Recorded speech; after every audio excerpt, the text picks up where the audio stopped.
In this video, I'm going to walk you through how to create table visualizations.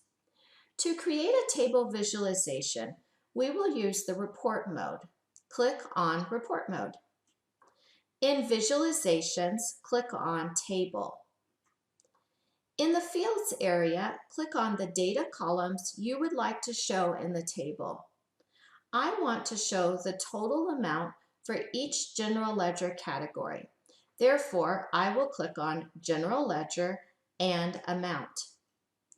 I'd like this table to be a little bigger, so it's easier to see. I can adjust the formatting of a visualization under Visualizations by clicking the Format tool. There are a lot of different options here to change the way the visualization appears. To adjust the font size, I'll open up the grid menu, scroll down, and adjust the text size.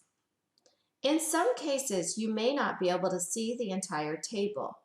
You can resize the table by moving your cursor to the lower right corner until you see the double arrows. Then click and drag the table to the size you would like.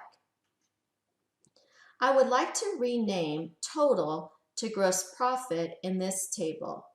To do this, I will click on the Format tool in Visualizations. Click on Total and then type Gross Profit in the Total Label input area.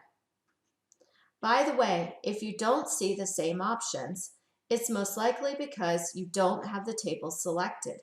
Click on the table and then try again. That's it, we're done.